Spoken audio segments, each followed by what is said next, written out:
all of their games from local teams. But another great week of action, and a game that went right down to the last play with Blue Valley and Blue Valley North as Blue Valley North advances to their first ever state championship game. We're going to have highlights of that a little later tonight. As you may understand, we don't have the highlights in on that one just yet. But let's go ahead and get to the action tonight. And we're going to start in Kansas Class 4A Division 1 and DeSoto hosting Miege.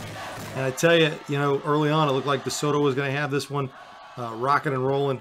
They get an early score. They're up 7-0. Miege would tie this at 7, and then at one point it was 17-7 DeSoto, but Miege really battled back and got this one in their favor. There's a nice run by Bryce and Cobbins. And really, one of the big game changers was at 17-10. Cobbins broke off a 72-yard touchdown run that tied it. There's Carter Putz with a really nice run for a touchdown, and he had 3 in the air and 1 on the ground today, and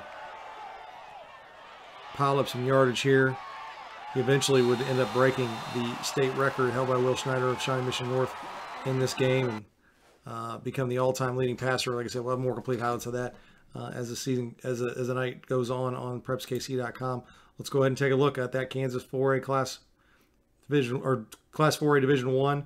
Miege 56-24 all over DeSoto. Like I said, it was 17-10 at one point, and then it was 35-17 at half. So, or 17-7, and it was 35-17 at half. So you see how they just kind of blew the doors open at that point.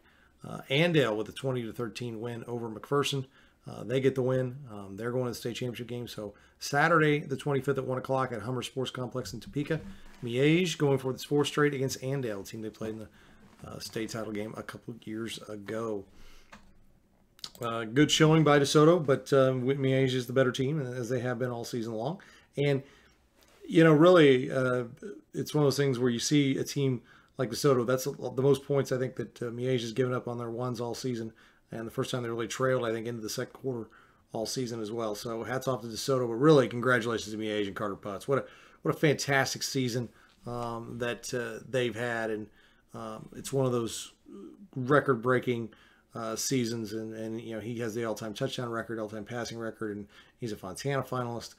So another great run for them, and they look like the early odds-on favorite to go ahead and win that state championship game next week. I fully expect them to get that done.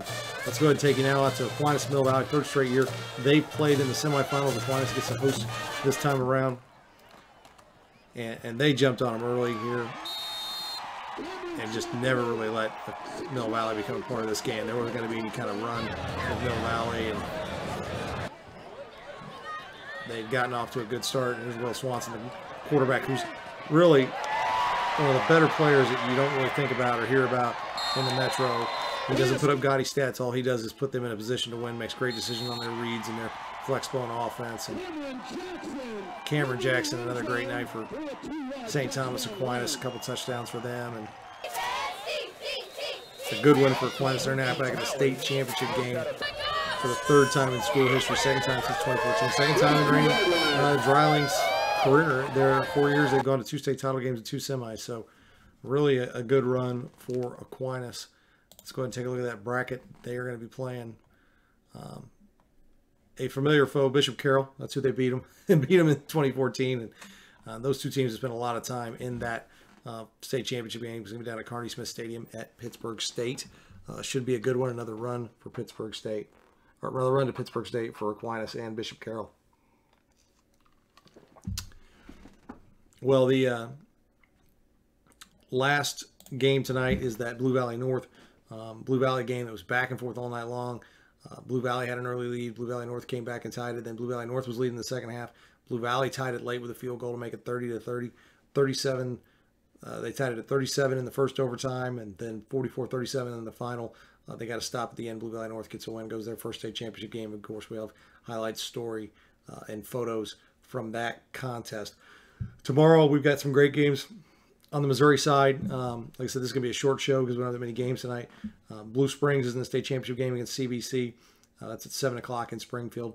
1 o'clock, 1:30, Platte County is playing at Webb City. That's going to be a good one. I'm really looking forward to it. Cole Young and I, Cole Young, who writes for us and does great video work, and I are going down to Platte County first.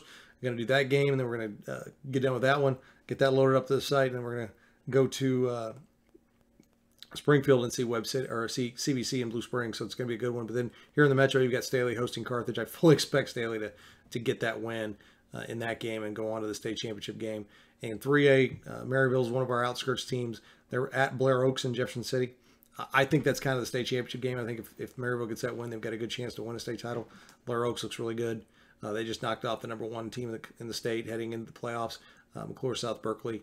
And now it's really, two of the top teams, two of the Blue Bloods in Class 3 in Missouri, Maryville and Blair Oaks. Class 2, Lafayette County will have coverage of the Maryville game. We'll have coverage of the Lafayette County game. They're going to Clark County. And I'll give a bonus thing back. I got a Preps KC t-shirt for anybody who can tweet at me if they know where Clark County is and where Clark County High School is, the city. You will get a free Preps KC t-shirt on that. And don't look it up on Google first. Don't cheat. Just you have to know it. Lafayette County's got a good shot of winning that game and playing either the winner of Lamar or Luther North, which is a really powerhouse semifinal on the other side of the state. And then East Buchanan, one of the better stories of the postseason. Kevin Bryan, their coach, battled cancer, still battling cancer through last year, missed most of the last season. And East Buchanan is in the semifinal at Monroe City. Going to be a tough test for them. Monroe City is really good. They were in the state championship game last year, and they are a team that's looking to kind of get back there again, possibly against a Valley Catholic. But hey, East Buchanan plays in a good league in the KCI with Penny and Lawson and Lathrop and teams like that. So they're not scared of Monroe City, but they've got to make that trip. So we'll have all that coverage tomorrow. We're going to have more stories and photos and stuff up tonight here in just a little bit for all your coverage. And thanks a lot for stopping by. And it's going to be another great weekend. And then next weekend, we're going to be talking about state championship games.